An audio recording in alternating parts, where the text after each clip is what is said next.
Good morning to you, meteorologist Matthew East on this Tuesday, 11th day of March. And we had just a gorgeous day all around the region yesterday, and another extremely nice day is on tap today. Let me show you a couple cameras to begin the day. Of course, our sunrise an hour later than what we had at this point last week, certainly, with the time change occurring over the weekend.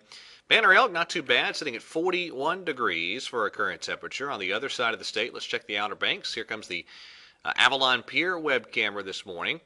Obviously, it's dark out there during the 5 o'clock hour. Temperature, though, not bad, 54. In general, it was a beautiful day yesterday. Take a peek at these highs from yesterday. 70s in many, many spots across the Piedmont, the Sandhills, the coast, the foothills, a little bit cooler in the mountains, some 60s for many mountain highs yesterday. Currently, a lot of 40s on the board, some 50s as you get over certainly closer to the coast there. But a lot of the Piedmont sitting in the 40s with some 30s mixed in. The radar quiet here, and notice how quiet it is all across the southeastern parts of the country. Our next storm system, though, beginning to organize back off to the west of us. Some snow in the Rockies spilling out into the northern plain states. And we're going to see that system fairly quickly zip our way. So again, here's the overall setup for us. It's going to be a warm day. I think our highs today even a little warmer than what we saw yesterday, mid and upper 70s.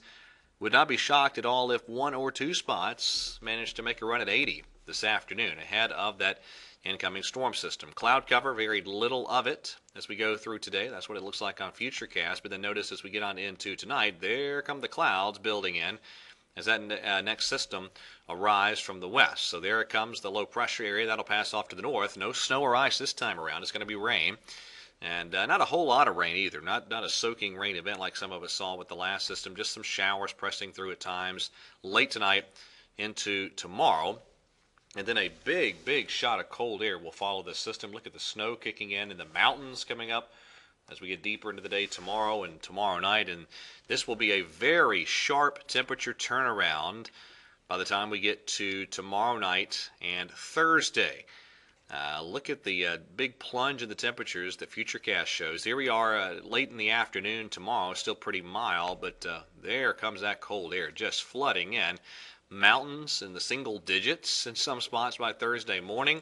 Piedmont temperatures well down into the 20s, and then it's going to be a struggle to even try to make low 40s for highs across the Piedmont on Thursday afternoon. So this is a big-time blast of cold air that heads in, and it will be a sharp temperature turnaround for Thursday. On to the more detailed modeling. This is what it looks like on the upper air chart from the European model today. Then you got to 48 hours. There comes that big trough diving in here by tomorrow. And then some question marks over the weekend and into early next week. This is the European solution for Sunday. Piece of energy trailing behind in the Rio Grande River Valley. And then you get a scenario like that by Monday of next week. So here's what it looks like on the surface. There's your rain showers tomorrow on the European model. Big flood of cold air behind that system for Thursday. And then temperatures modify as we get into the weekend. Probably at least some 50s for highs, at least for Saturday, maybe some low 60s. But Friday morning is going to be cold. Probably the coldest morning, Thursday night and a Friday morning, 20s maybe. Even teens in one or two spots, depending on how the winds behave that night.